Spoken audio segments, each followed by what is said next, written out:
Hi. You know, I love language. My first language is English, and I love to speak in English. And also, I can speak Spanish, and I love to speak in Spanish. I also love to speak in tongues. I just love language. And I love to use picture language. I like to use metaphors and allegorical words that paint pictures in people's minds. But one of the things I have to remember is that not everyone is as excited by some of the pictures that I paint as I am. For example, you know, when I was a child, I was almost burned to death in a house fire. And so when I talk about fire, I talk about it from a personal aspect. I talk about it in a way that has a deeper meaning for me, but not everyone can connect at that level. So I need to bear that in mind. And also, although my experience with that house fire hasn't given me any fear of fire as such, I have a healthy respect of fire. I'm careful with appliances, etc. But other people may have a fear of fire. And it's the same with what I want to talk about today. You know, I love the portion in Matthew's Gospel where Peter, the disciple, meets with Jesus in the choppy seas of the Sea of Galilee. I love that whole imagery of doubt and faith in conflict with one another as Peter walks in the water one minute and sinks into the water the next minute. I love the way he's rescued by Jesus and goes back to the boat with Jesus. You know, but some people are afraid of water. They have a fear of drowning. You know, maybe they don't swim. And so my use of that picture language, although it's exciting and stimulating and dramatic for me, might not convey the same emotions and feelings to the person that's watching this. So I'm still going to talk about it, but I'm aware that we're all connecting with language at different levels. And, you know, when you really get into language, it's such a rich means of expression. I was an artist, trained in the Glasgow School of Art, and I painted pictures and I took photographs. And, you know, another way of painting, another way of capturing images is to write and to speak. So I enjoy these excursions and video that we have each week through The Gist. And I hope you do too. I'd love to know. Why don't you let me know whether your response is good or bad or indifferent? But get in touch with me.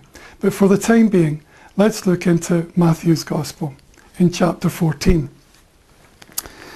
And here we have the incident that I mentioned earlier.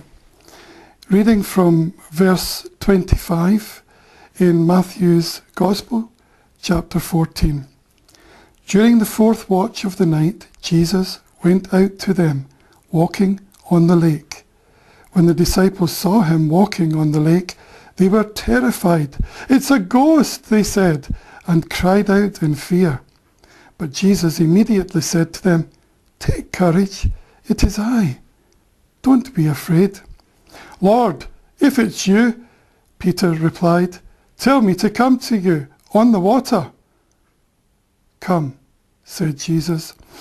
Then Peter got down out of the boat, walked on the water, and came towards Jesus. But when he saw the wind, he was afraid and began to sink. Cried out, "Lord, save me!"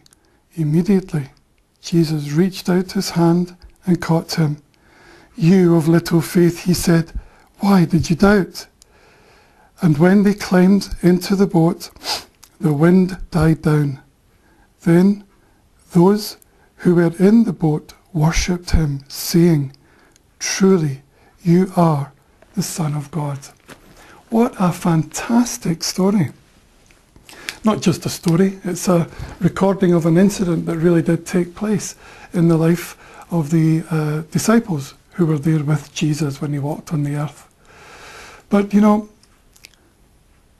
the boat really is a symbol of the church today.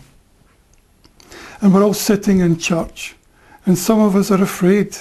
We're afraid of the unknown. We're afraid of the encroaching circumstances that confuse us when we look around us and see the signs of economic collapse and wars and famines and earthquakes, it's the hurricane season in America, and the Gulf Coast is 1 minute evacuated, the next minute brought back in again. It's a time of turbulence, and it's a time of real consternation. And it's a bit like those disciples in that boat on the lake in the storm. We need Jesus. Yet when we see Jesus, we don't recognize him. We think it's some other kind of spirit. We're terrified. And yet it takes for one of us to just cry out, Lord, if it's really you, prove it. And Jesus doesn't have to go into a long theological explanation of who he is. One word spoken from the Master is enough to connect with our spirit inside, and the Holy Spirit assures us that truly this is Jesus. One word was all it took. Come, Jesus said, and Peter stepped out of the boat and started to walk on the water. What a miracle in itself. But when he took his eyes off of Jesus, he saw the circumstances that he was in, and he was terrified and began to sink. He was losing faith. He was getting into fear. Yet Jesus was there and connected with him. He brought him back out of his fear-filled consternation and walked with him to the boat, back to the church. Jesus went on a fantastic adventure with Peter, one which Peter had gone beyond his understanding, gone beyond the natural into the supernatural, embraced Jesus by faith, took Jesus and the revelation of what had happened back to the boat / church, and all those who were there had the revelation that Jesus truly was the Son of God. There's many of us who, through this discontentment and confusion, really want to meet with Jesus in a way that will completely alter us. Yet somehow we're afraid to step out of the boat. Somehow we need to have it doubly or triply confirmed through the Word and by the Spirit before we'll even move out of our comfort zone, even although that comfort zone isn't all that comfortable. It just takes one word. And Jesus is saying that word to you now. Look, if you really want to change your life, if you really want to step out of where you're at into where I want you to be, come to me. Come to me, and then together we can go out into all the world. Come to me. Make that connection with me that will alter your mindset and radically change your stance in the church and in your own life.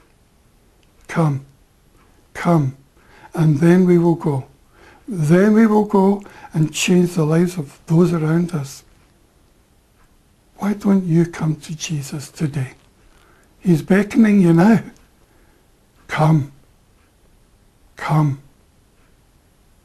Lord bless you and cause his face to shine upon you and give you peace.